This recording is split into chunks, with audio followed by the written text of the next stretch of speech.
পুরুলিয়ার রঘুনাথপুরে ভয়াবহ অগ্নিকাণ্ড, পুড়ে ছাই বেশ কয়েকটি ফলের দোকান, এলাকায় ব্যাপক চাঞ্চল্য। ভয়াবহ অগ্নিকাণ্ডের সাক্ষী থাকলেও পুরুলিয়া জেলার রঘুনাথপুর। শুক্রবার রাতে রঘুনাথপুর থানার অন্তর্গত কাছারি এলাকায় এই বিধ্বংসী আগুনের ঘটনায় ব্যাপক চাঞ্চল্য ছড়িয়েছে গোটা এলাকায়। আগুনে পুড়ে ছাই হয়ে গিয়েছে এলাকার বেশ কয়েকটি ফলের দোকান। স্থানীয় সূত্রে জানা গিয়েছে, এদিন হঠাৎই কাছারি এলাকার ওই ফলের দোকানগুলি থেকে ধোঁয়া বেরোতে দেখা যায়। মুহূর্তের মধ্যে আগুনের লেলিহান শিখা বিধ্বংসী রূপ ধারণ করে এবং একের পর এক দোকানে ছড়িয়ে পড়ে। আগুনের তীব্রতা এতটাই বেশি ছিল যে দোকানদাররা কিছু বুঝে ওঠার আগেই দোকানের সমস্ত ফল ও আসবাবপত্র পুড়ে ছাই হয়ে যায়। আগুন লাগার খবর পাওয়া মাত্রই স্থানীয় বাসিন্দারা ছুটে আসেন এবং নিজস্ব উদ্যোগে আগুন নেভানোর চেষ্টা শুরু হয়।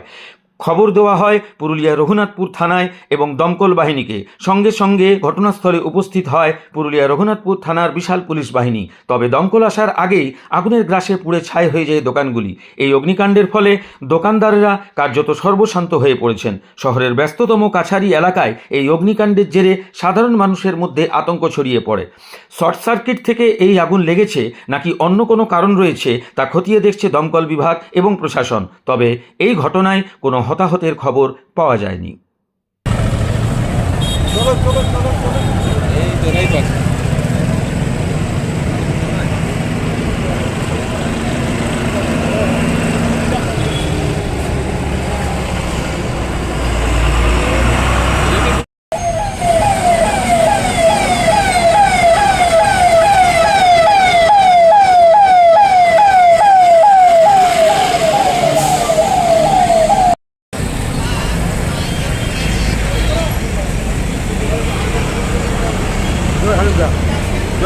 हाँ बोलून सर।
না, আমি তো সামনে ছিলাম না, বাড়িতেই ছিলাম।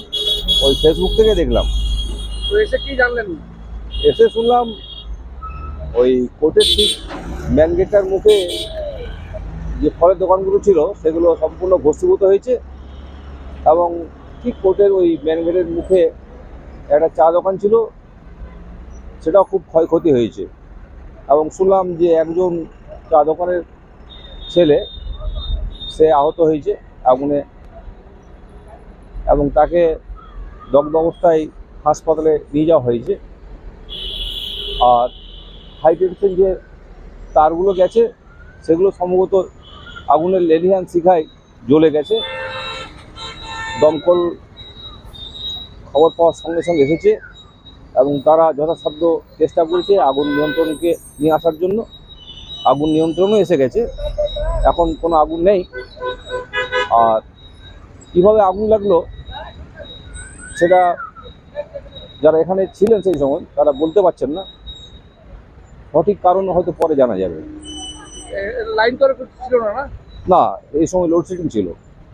সম্ভবত ইলেকট্রিক যে পরিবাহী তারগুলো সেগুলো ক্ষতিগ্রস্ত হয়েছে। আপনার নাম? আমার নাম বিজয় মাঝি। না, সেটা বিষয়টা জানি না ঠিক কীভাবে আগুনটা লেগেছে। আমি অনেকটা দূরে দাঁড়িয়েছিলাম, ওই সেবা ভান্ডার ওইখানে দাঁড়িয়েছিলাম। হঠাৎ দেখছি একটা আগুনের ছাওয়া উপর দিয়ে দোলছে পুরো দাদা দাদা করে।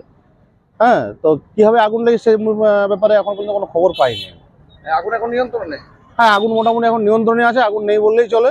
ফল দোকান অনেক ক্ষয়ক্ষতি হয়েছে, প্লাস এখানে চা দোকান ছিল সেটারও দেখছি কিছু ক্ষতি হয়ে গেছে। একটা দোকান দেখতে পাচ্ছি না? না, এখানে একটা দোকান নেই, সব দোকানেই প্রায় শেষ হয়ে গেছে। এটা হয়েছে কোন জায়গায়? হয়েছে আপনার একদম কোর্টের মুখেই, কোর্টের কোর্টের যে মেন গেট ঢোকার ডান দিকের যে পোর্শনটা, সেই পোর্শনটা। দমকল বিভাগের গাড়ি ছিল? হ্যাঁ, দমকল বিভাগে দুটো গাড়ি এসেছিল। আমি ফোন করেছিলাম দমকল বিভাগকে সর্বপ্রথম। আপনি ফোন করেছিলেন? আমি ফোন করেছিলাম। তো রাস্তা পুরো জাম ছিল একদম না? হ্যাঁ, রাস্তা প্রচন্ড জাম ছিল। জাম ছিল, আর এলাকা তো ধোঁয়ায় ভর্তি হয়ে গেছিল। হ্যাঁ, এলাকা পুরো ধোঁয়া ভর্তি, পুরো ভিড়, গাড়ি পুরো রাস্তা জাম। মানুষের কিছু ক্ষতি হয়নি? না, মানুষের ক্ষতি সেরকম কিছু হয়নি, তবে ওই চা দোকানে যে ছেলেটা, ওই ছেলেটার হাতে লেগেছে, ডান হাতে। আর একজন দমকল কর্মীর একজন লেগেছে।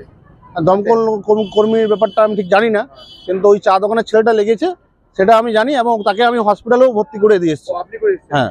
ধন্যবাদ। কি নাম আপনার? আমার নাম বাদল চন্দ্র গড়াই, বাড়ি? বাড়ি রঘুনাথপুর জেলখানার পেছনে।